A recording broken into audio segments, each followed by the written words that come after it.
大家好，我们是牛爸兔妈。今天呢，我们来聊一聊公校和私校怎么给孩子选校的问题。私校真的比公校好吗？每年大几万美元送小孩上私校，值得吗？每间学校都不同，哪间学校适合我们呢？牛爸兔妈所在的麻州教育资源比较丰富，麻州呢有很多很好的公立学区，也有很多很有名的私校，所以家长其实有很多选择。波士顿的家长也是出了名的卷啊。我们家所在的学区还不错，我们家附近也有100年历史的老牌私校，差不多有10多所，所以我们其实有不少好的公校和私校的样本可以观察。看完之后呢，我有一种感觉，选学校这事儿跟金融行业做投资非常相似。金融上呢，有一个非常有名的预测股票收益率的模型，叫做 Fama French Model。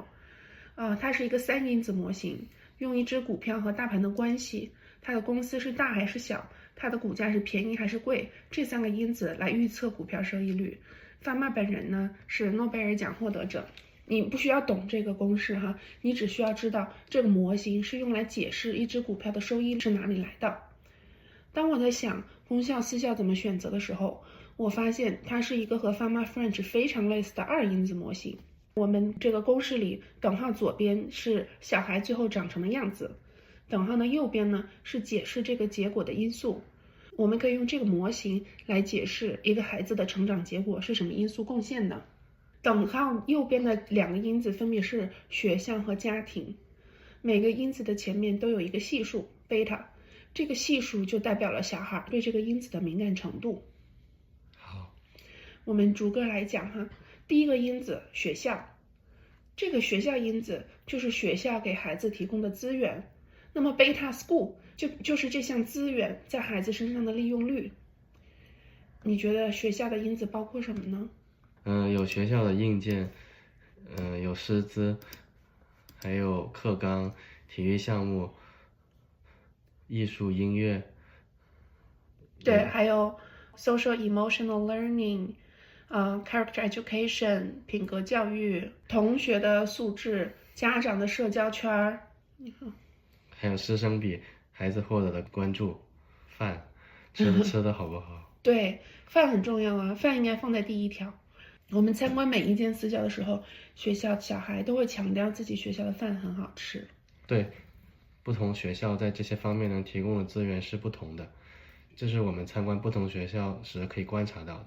私校的学费呢，就是交给这部分，大家愿意花钱去读私校，就是在我们的预期里，私校的学校因子要优于公校，对吧？对，那你觉得公校和私校的资源有什么不同呢？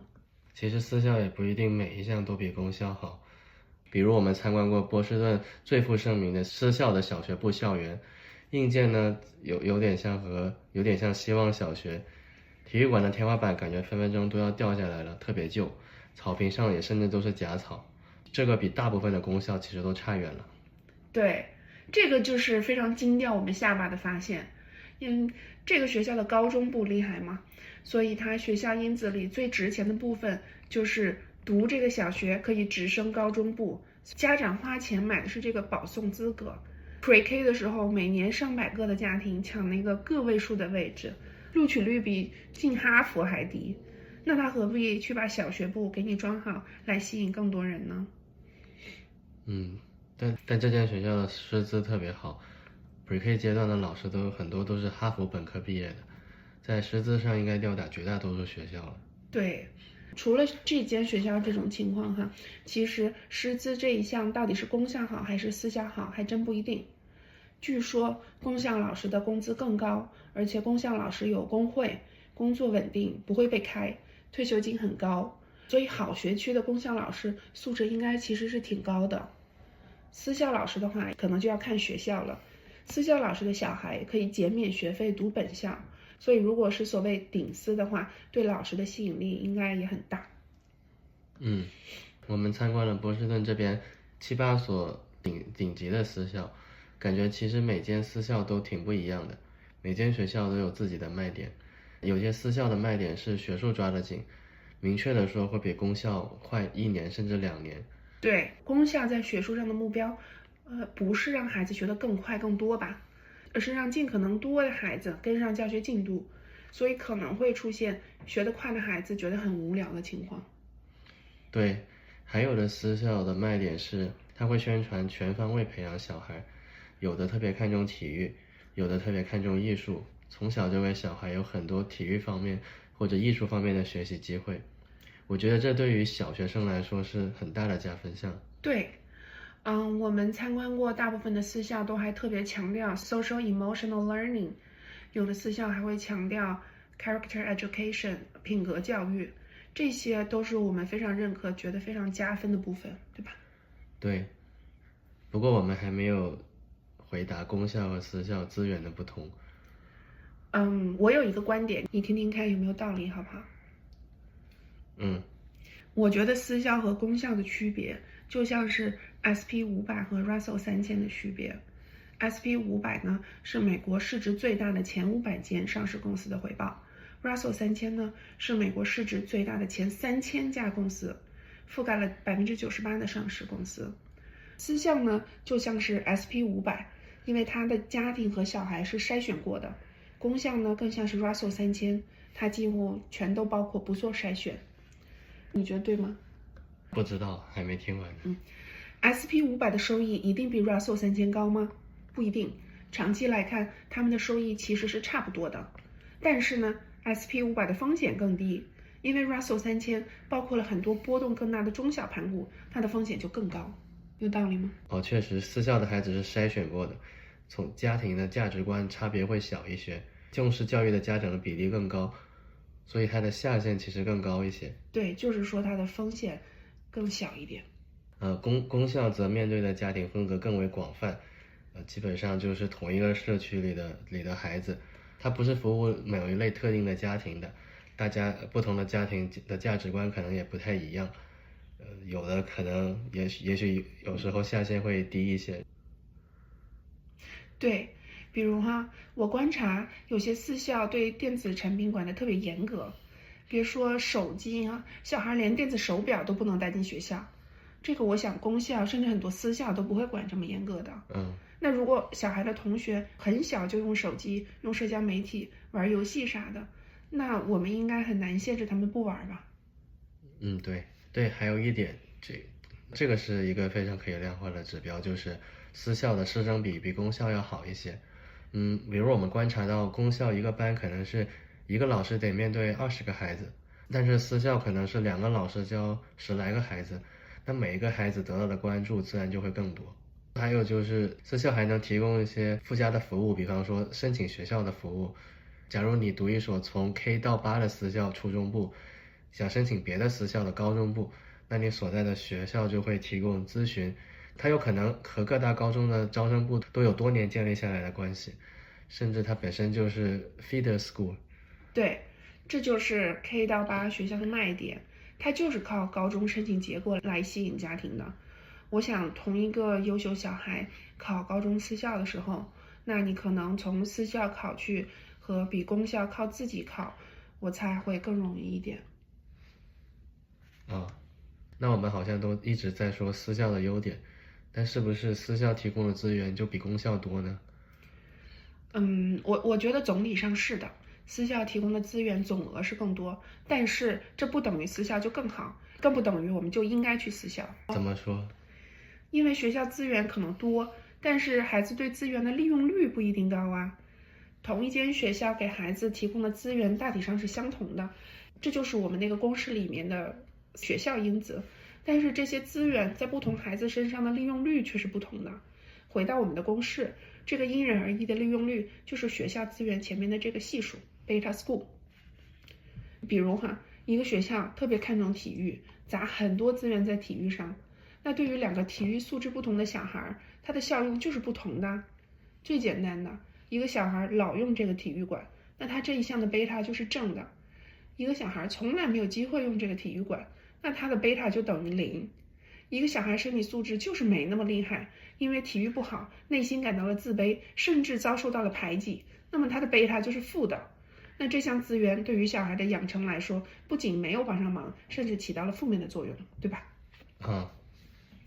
或者说一个学校学术上特别卷，比比方说我们家去看过一所私校，5岁就给孩子在语文、数学各个学科上都分好几个等级，不同等级的小孩学习进度也不同。那这个因子对小孩的贝塔真的是正的吗？这间私校的 open house，校长上来第一句话就是我们学校追求的就是学业优秀，如果你不认同这个，你就来错地方了。这句话本身没问题哈，但是接下来他们几个5年级小孩做 student panel， 听得我非常非常难受。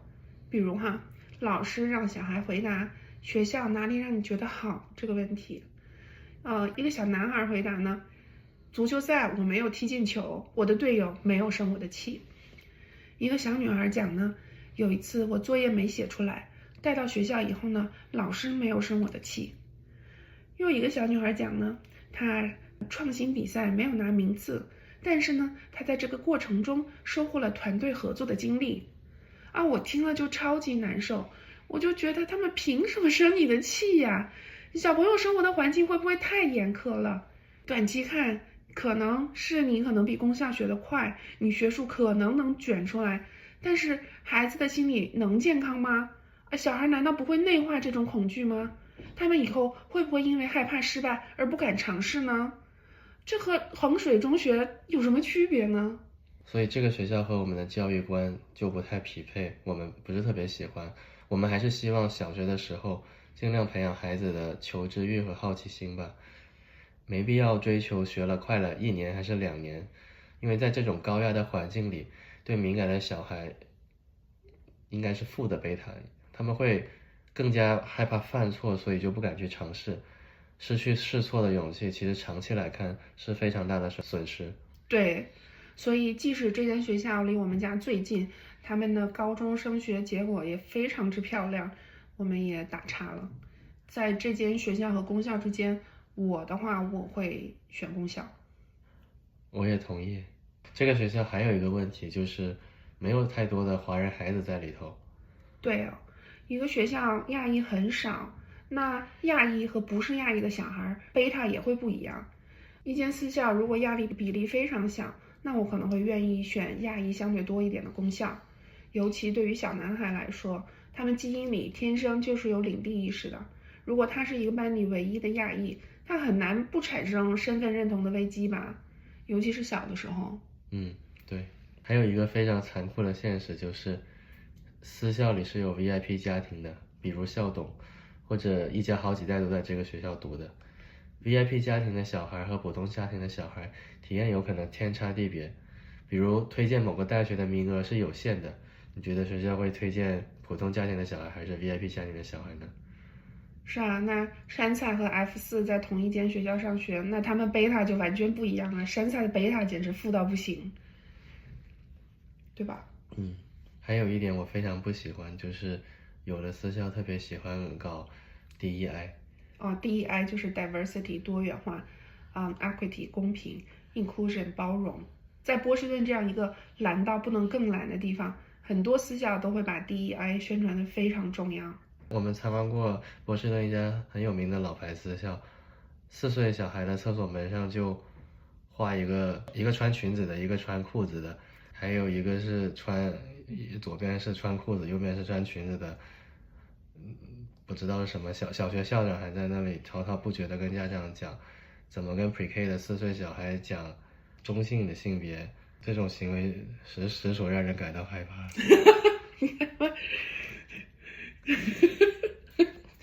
害怕吗？对，非常害怕。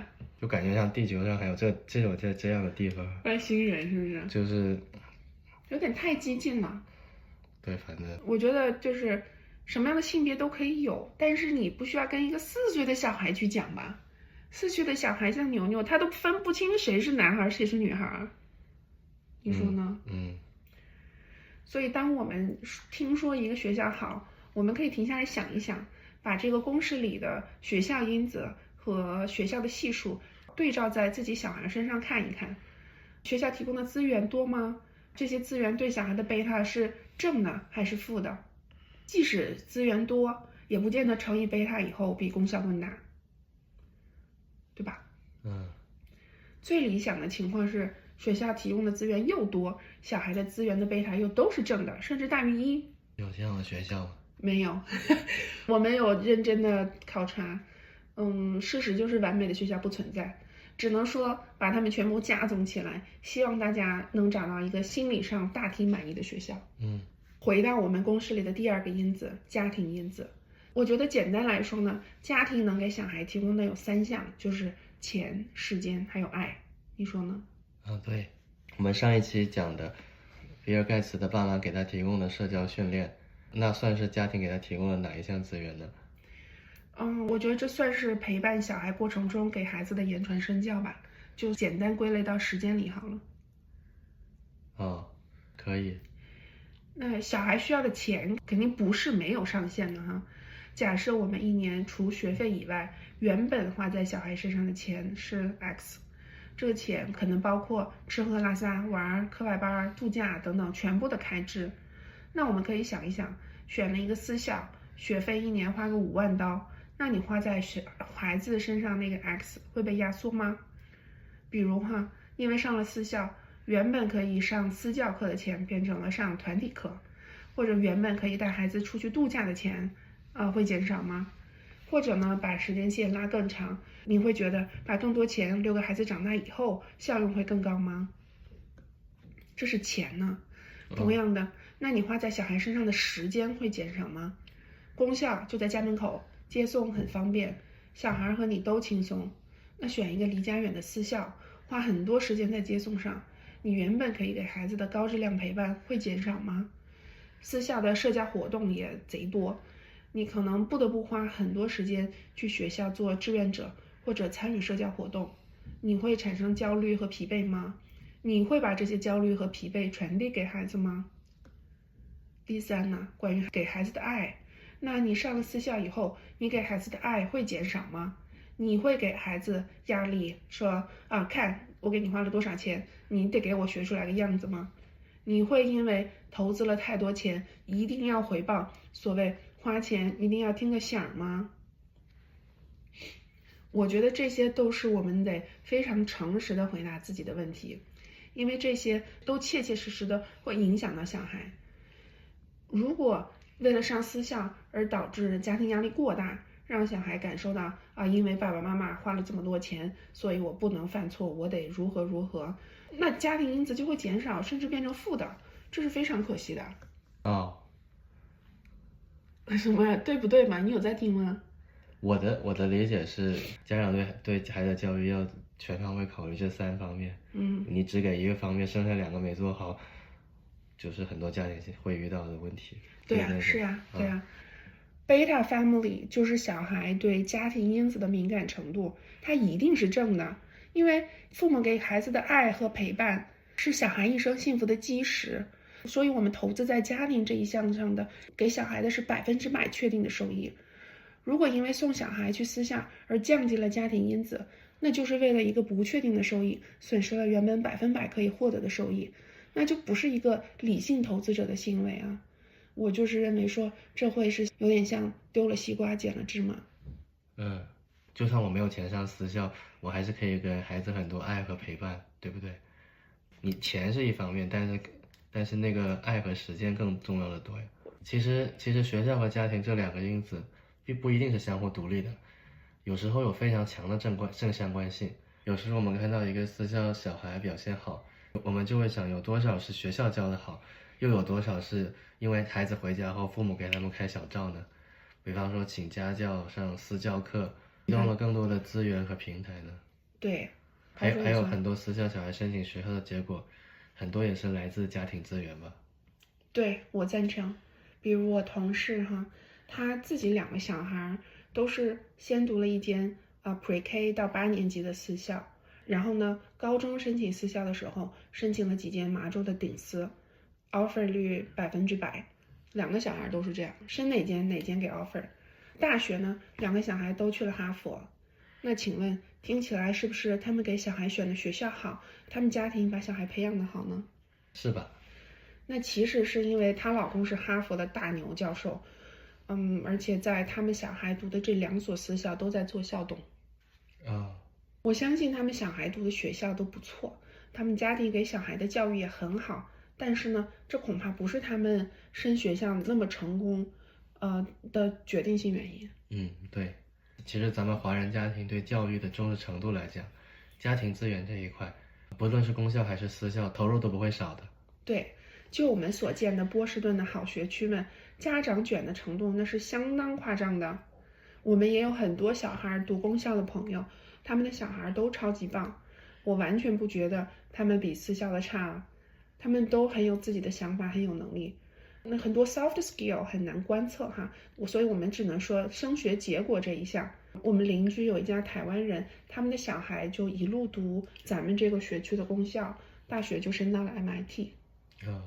然后我同事印度小孩也是咱们学区读的公校，今年去了 Berkeley。好，那我们可以得出什么结论呢？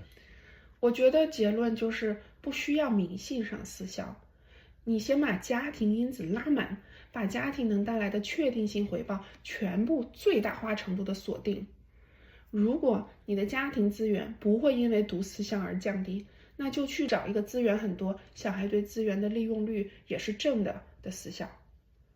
但是不能抱着读私校就会比公校好的观念吧，因为事实不是那样的。对，我也想说一点，就是我们如果有了这个公式，就是要把每一项都拆解出来看，把自己的时间和精力还有金钱都花在对孩子成长作用最大的那个方向。对，这就是我们想说的。对，而不是指迷信我要上私校，一定要上私校这些。对，就是说你读一个私校，不代表说孩子特别厉害。对，不会。到这儿呢，我们已经讨论了学校和家庭两个因子，但我们知道哈，光这两个因子是不够的。如果一对双胞胎得到父母一样的爱，也上一样的学校，但他们长成的样子也大概率完全不同的。所以我们公式的第三项就是 Alpha Child， 小孩自己的特质。咱们之前有一个评论，你记得吗？就是父母吸毒、酗酒啥的，孩子还是上了哈佛。那个例子就是孩子自己的阿尔法高嘛，那是不是就能说明家庭的投入就没有意义了，只是家长的自我感动呢？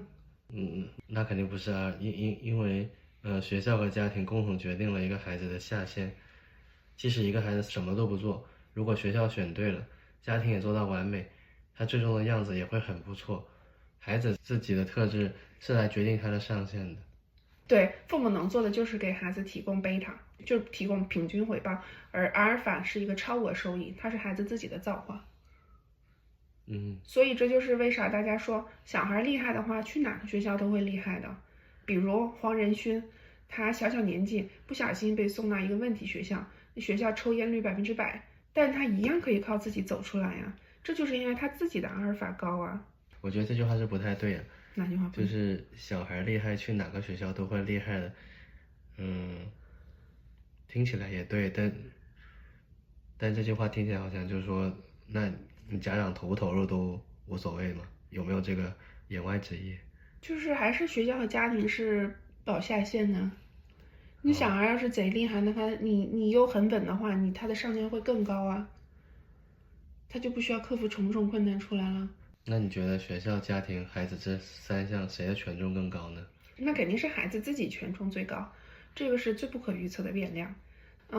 其次我觉得是家庭，孩子越小的时候，家庭对他的影响越大，随着孩子长大，家庭的影响会降低，同时学校的影响会增加。最后一项就是 Epsilon，是命运的不确定性，是家庭和学校还有孩子以外超出我们控制的东西。没有这个东西，因为机会都是留给有准备的人。当然有啊，疫情啊、战争啊、命运的机缘巧合啊。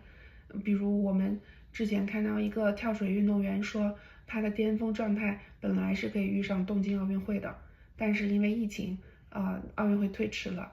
那等再开的时候，全红婵出来了，没他啥事了。